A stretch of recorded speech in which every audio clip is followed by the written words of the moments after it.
جنگ بدر ابھی شروع ہونے سے ایک دن پہلے ہی اللہ کے نبی صلی اللہ علیہ وسلم اپنے صحابہ کے ساتھ اس جگہ پر پہنچے اور آپ نے ایک ڈنڈے سے زمین پر ایک گول دائرہ کھینچا۔ صحابہ کو کچھ سمجھ میں نہیں آیا تو انہوں نے آپ سے اس کی وجہ پوچھی۔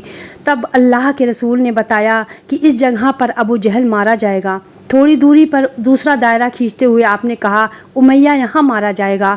تیسرے دائرے کو کھینچ کر بتایا کہ صہیبہ یہاں مارا جائے گا۔ چوتھے دائرے کو بناتے ہوئے کہا قطبہ یہاں مارا جائے گا۔ عام طور پر تو ایسا ہوتا ہے کہ جنگ پہلے ہوتی ہے اور لوگ بعد میں مارے جاتے ہیں، لیکن ہمارے آقا کو اس کی علم اور بڑائی کے قابل بات یہ ہے کہ آپ نے پہلے اس کی موت کی جانکاری دے دی۔ ابو جہل وہ بدنصیب تھا جس نے اللہ کے رسول کو بہت برا بھلا کہا تھا اور انہیں بہت تکلیف پہنچائی تھی۔ اب اسے اللہ کے رسول اور اس کے ساتھیوں کو خبر ملی تو اس نے سوچا کہ ان کی تعداد ہی کتنی ہے، ایک چھوٹا سا سموہ ہے، اس لیے یہی موقع ہے کہ انہیں ختم کرنے کا، تاکہ کوئی محمد صلی اللہ علیہ وسلم کے خدا کو ماننے والا نہ رہے اور اسلام کا خاتمہ ہو جائے۔ جب جنگ شروع ہوئی تو دشمنوں کی تعداد کہیں زیادہ تھی۔ اس میں قریش کے کئی قبیلے کے لوگ بھی شامل تھے جو کسی نہ کسی کے رشتہ دار تھے، کوئی کسی کا باپ تو کوئی کسی کا چاچا، کوئی کسی کا ماموں۔ تب اللہ کے رسول نے اپنے رب سے دعا کی کہ اے میرے رب، اگر اس جنگ میں ہم ناکامیاب ہو گئے تو تیری عبادت کرنے والا کوئی نہیں بچے گا۔ اللہ نے اس جنگ میں مدد کی۔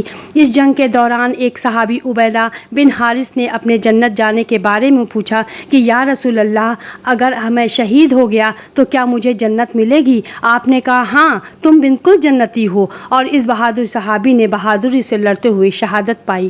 اچانک جنگ کے بیچ معاذ اور معاوض نام کے دو چھوٹے بچے آئے، ایک 10 سال کا اور دوسرا 12 سال کا تھا۔ دونوں حضرت عبد الرحمن بن عوف سے ابو جہل کے بارے میں جانکاری لی۔ انہوں نے بچوں سے پوچھا کہ وہ کیوں پوچھ رہے ہیں اور انہیں جنگ سے دور رہنے کی صلاح دی، لیکن بچوں نے جواب دیا کہ وہ گستاخ ہمارے آقا کریم صلی اللہ علیہ وسلم کو گالی دیتا ہے، ہم اسے ماریں گے۔ وہ چھوٹے تلواریں لے کر دشمن کے لشکر میں گھس گئے اور ابو جہل تک پہنچ کر اسے ایسا مارا کہ وہ زمین پر گر کر تڑپنے لگا۔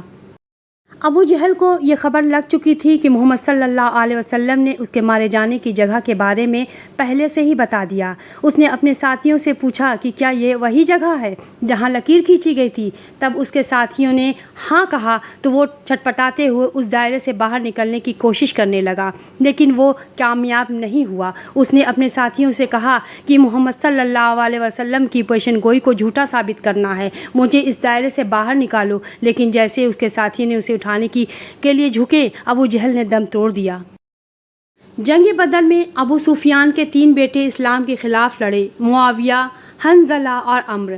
حنظلہ حضرت علی کریم اللہ تعالیٰ عنہ کے ہاتھوں مارا گیا، عمرو قیدی بنا اور معاویہ میدان سے بھاگ گیا۔ اس جنگ میں 70 کافر مارے گئے، اتنے ہی گھائل ہوئے، کچھ کو بندی بنایا گیا، کچھ جان بچا کر بھاگ گئے۔ اللہ کے رسول کی طرف سے لڑنے والوں میں 6 مہاجر اور 8 انصاری شہید ہوئے۔ آخرکار حق کی جیت ہوئی۔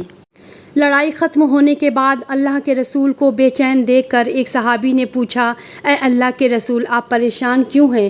آپ نے فرمایا قیدیوں کے جو رسیاں بندھی گئی ہیں انہیں ڈھیلی کرو، اس میں میرے چچیرے بھائی عباس بھی ہیں۔ اور پھر ان کے حکم کے مطابق سبھی قیدیوں کو فدیہ لے کر چھوڑ دیا گیا۔ جن قیدیوں میں پڑھے لکھے لوگ تھے ان کو فدیہ یہ تھا کہ وہ 10 بچوں کو پڑھنا لکھنا سکھائیں۔